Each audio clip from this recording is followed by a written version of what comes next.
Good morning, my name is Mark Buckton. I'm the Group Director of the Awarding Organisation, and today I just want to talk to you around the green skills and what NOCN is doing to support the green skill agenda. So first going to look at, if it's needed, why low carbon and green skills are important, the green skills agenda and what other people are doing and talking about in terms of green skills, particularly in construction and around apprenticeships. Then looking at the role that NOCN sees itself doing in terms of the green skills agenda, going through the products and services that we already have to support green skills, and then giving you an insight over some of the future products and services we have or we are going to provide. So probably doesn't need to be said, but why is low carbon and green skills important? Well, we're already seeing sea level rises and climate change. Obviously, we've had the winds very, very recently, and the effect that will have on all of us. We're seeing that climate change in causing wet places to be wetter and dry places to be drier, and the effects that will have on us and the products and materials that we use, like coffee, and just the availability of drinking water in those regions. We're seeing a loss of land habitat. We know about the polar ice caps, but also the effect it's going to have on forests and rainforests, loss of sea habitats, and then also an increase in disease, mosquitoes being in the UK with malaria, things like that. Very possible future scenarios. And then finally, the use of fossil fuels, the use of carbon generating sources of energy also produces damaging pollution at ground level as well. So obviously people are taking this very seriously. If you remember back to COP26 last year, a lot was done, a lot was agreed. So very quickly going through that, deforestation, really good agreements on reducing deforestation. Very interesting, a reduction in the quantity of methane that's going to be released. So methane is equal to 1 unit of methane is equal to 25 units of carbon dioxide. So methane is a much more damaging greenhouse gas than carbon dioxide. Obviously, wanting to hugely reduce the amount of fossil fuels that we use and burn, particularly coal. India, China particularly use coal, and that's one of the worst carbon dioxide producing fuels. I think the UK stopped all of its coal power stations last year. Then we've got the US China agreement on bringing in standards around carbon reduction. Then we've got India's net pledge to go to net zero a couple of decades after everyone else has pledged, but still really good move. A lot of the car companies, a lot of countries are looking at introducing net zero cars, of course, and the UK is leading on that in terms of targets. And a lot of firms have pledged to stop investing in fossil fuels, investing in other sources of energy, and for also kind of carbon capture projects as well. So what is the green skills agenda? Essentially, NOCN is really using the IF8 definition of kind of green occupations and green skills, because we find it really exactly what we kind of understand and want to use. I think I'll start on the left with the light green occupations. This essentially is skills and knowledge, behaviours that anyone could have and use in order to have a softer footprint on the earth. Could even be used domestically. And that's the area that is started to be called the fourth functional skill around low carbon and sustainability knowledge and behaviours. We've then got the mid-green occupation. So this is where an occupation that is already around and currently being used can benefit from some sort of knowledge and behaviour around low carbon, more sustainable. So the use of materials, the way of working, things like that. And then finally, we've got the more dark green occupations that are really only there in order to support sustainability. So, for instance, wind turbine engineers or anything around carbon capture.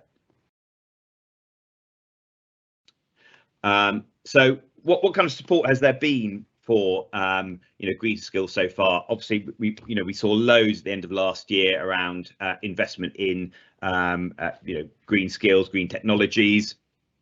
The CITB themselves, they're saying that energy efficiency measures are really, really important. They put a number of about 350,000 new jobs will be generated by green skills and the green workplace. CLC slightly different. They are saying that there's more likely to be kind of 250,000 new jobs, but they are also saying there's already £36 billion of investment available for these sort of skills. But a lot has already been done already. So, for instance, Wales have a very advanced retrofit committee looking at how both installation and low carbon energy provision can be made in domestic properties in Wales. And the concern there is, although it's being done, a very high percentage, and they're kind of saying 80% of that work is being done incorrectly or could be done better. And obviously that is mostly due to a lack of skills, a lack of knowledge, and incorrect behaviours. So a lot of work that needs to be done still.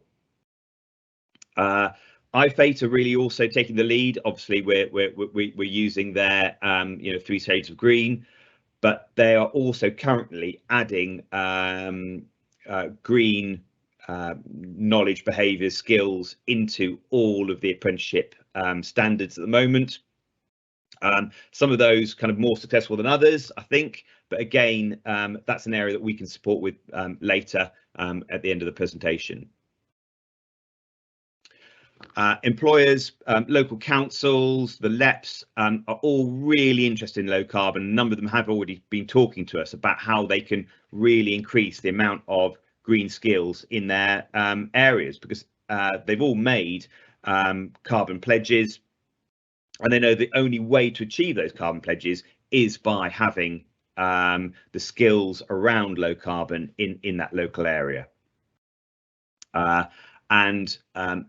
As I said already, there's a lot of funding, a lot of investment in green skills. So there's a number of organisations that can provide green skills funding. So the community is taking it really, really importantly. I think what we need to do now is to move to the next steps and have in our population the skills, knowledge and behaviour for green and low carbon. So on that, what is NFCN ourselves doing about that green skills agenda? So our aim very clearly is to be the skills charity that leads on the green skills agenda and be the go-to organisation, and very happily, we're kind of playing that role at the moment, and a lot of organisations are speaking to us in this area, and we are supporting whenever we can. So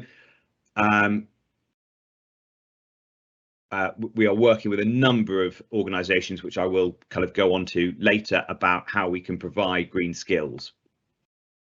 We also want to be more sustainable ourselves. So we are starting to look at a green strategy. We're starting to look to see where we ourselves can reduce the carbon footprint of our organisation, and where we can be a better partner to the world. So, for instance, I heard the other day that all of the junk emails that are sent, kept on servers that obviously use energy, causes about 2 billion tons of CO2 per year, and certainly NOCN ourselves will be looking at how we can reduce that that footprint in terms of our E and carbon production. But the major way that NOCN can really support in terms of low carbon is around the skills and qualifications, products, courses that we provide. So, for instance, we see there being two ways that we can really support the green agenda. First thing is about having in our curriculums ways that people can do their jobs in a way that is more or less carbon intensive. So, for instance, we've got an eco operators course which allows people to use plant using less fuel. The materials that a carpenter uses, making sure that they come from a sustainable source, that sort of thing. So the way that we work is really important, and that is a way that we can upskill and give people the knowledge to work in a more sustainable manner. And then secondly, it's about the product that they produce from their work. So for instance, making that more sustainable. So for instance, the general builder making sure that the insulation that they put into a house is correct, up to date, there's no thermal bridging, that sort of thing. That an engineer is making products that will last longer, because the most unsustainable thing is to throw things away. Actually, if we can manufacture things that last longer, then that is good for the planet. So there's two ways I think we can support in terms of skills, and knowledge is the way you work, and then the product that you produce from your work. So now, what does NOCN currently offer in terms of low carbon? So we've taken this definition of what a green apprenticeship is. So anything that has environmental goods and services, products manufactured or services rendered, whose main purpose is around preventing or minimizing pollution, carbon production. Also, that damage to the environment, how we can repair that damage, and certainly that's a skill that is very important for the future. I don't think there are any apprenticeships at the moment that do that, and certainly I think there's going to be a real effort for reducing carbon, but people are already talking about what we can do actually to absorb more carbon already in terms of the workplace. Obviously, work to reduce the amount of pollution and degradation of natural resources, and then also carrying out other activities, such as education, training, very much our area that will support with the low carbon agenda.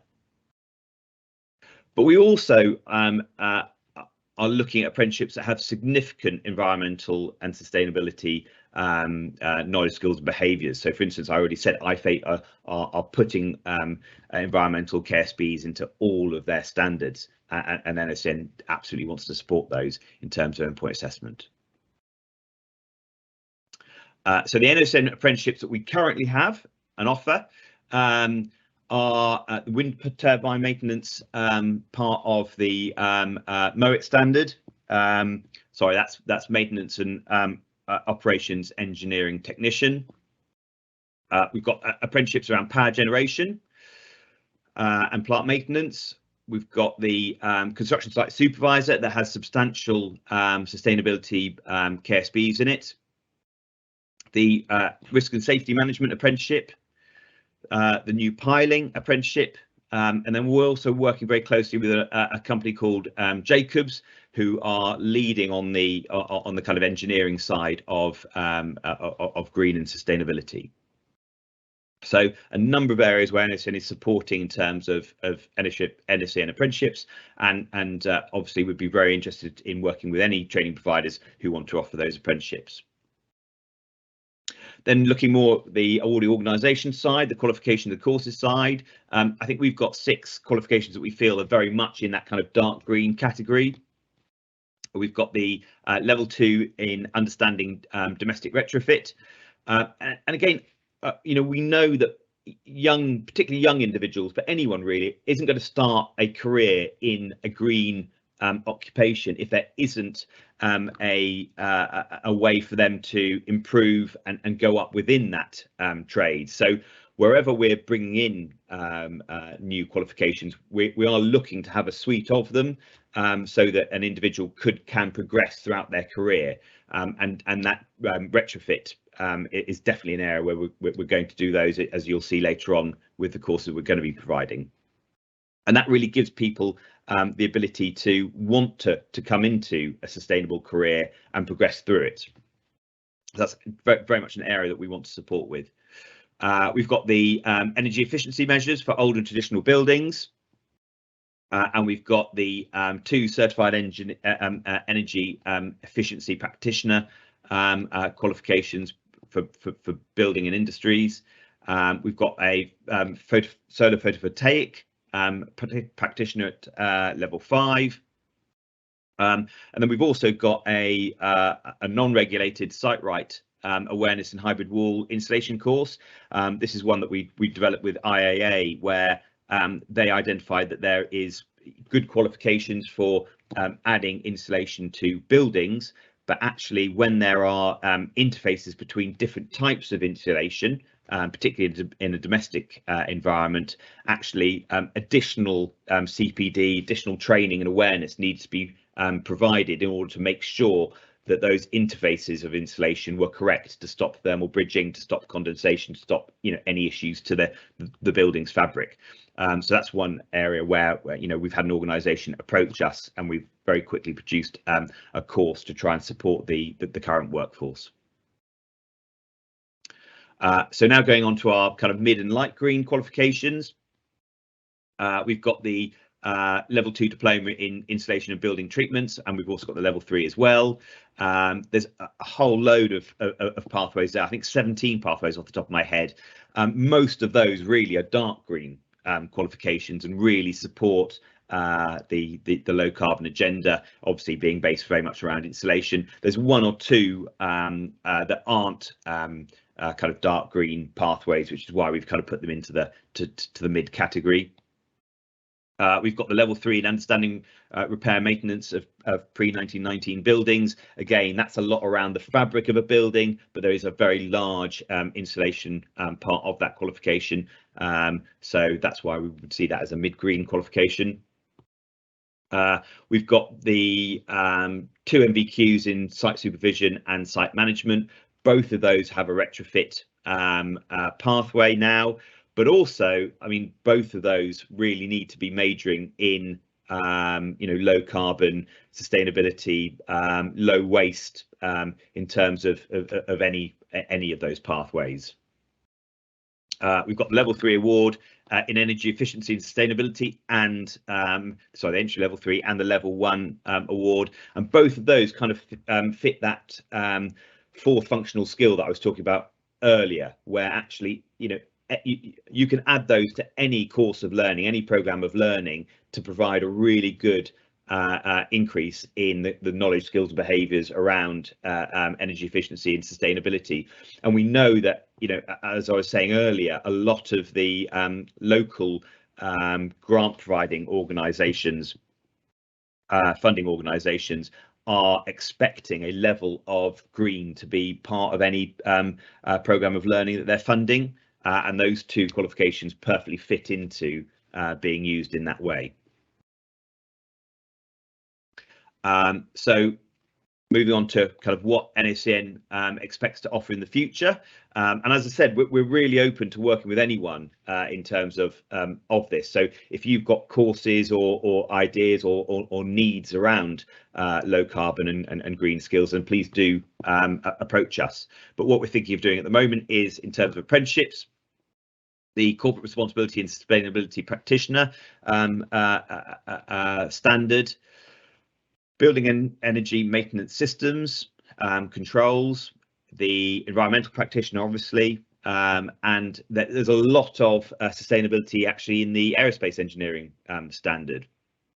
And then obviously the solar apprenticeships that we are looking at providing, both internationally and UK standards. Internationally, we're doing a lot of work around solar. There's a lot of interest in it outside of the UK, probably more than actually within the UK. So then looking at the qualifications of courses that we hope to provide in the future. We are looking at releasing electric vehicle charging equipment qualification, probably towards the end of this year, kind of September time, at level 3. We're building up that suite of qualifications around retrofit, as I was saying, so that actually an individual will be able to come in at level 2 and progress through the levels, level 3 and level 5. So we are looking at providing that ability to progress in a career by providing the coordinator and risk management qualification at level 5, and also the retrofit assessor qualification at level 3. That retrofit assessor qualification at level 3 is probably very similar to what is currently being done by a domestic energy assessor. So it's kind of taking that occupation one step forward. We're looking at level 3 in solar PVs, photovoltaics, in both installation and maintenance.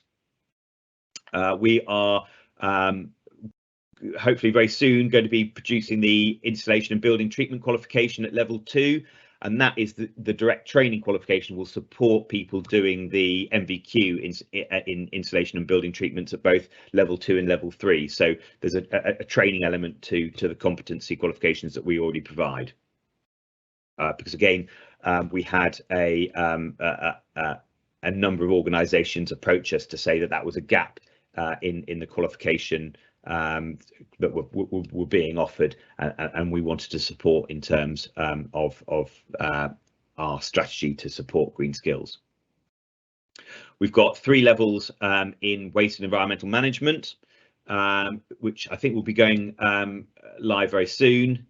And then looking at non-regulated, we've got the SiteRight Eco plant operators course, which should be going live, I think, this week or next week. So very soon. And again, that was developed with industry. It's been supported by a number of the large plant hire organisations, where they clearly wanted a course which could allow plant operators to use their equipment in a more sustainable way, use less fuel, and that's where we were asked to support, and we're very happy to. So very quick run through about what NOCN is doing in terms of green skills and low carbon. I wonder if there's any kind of questions and anything that anyone wants to ask or input.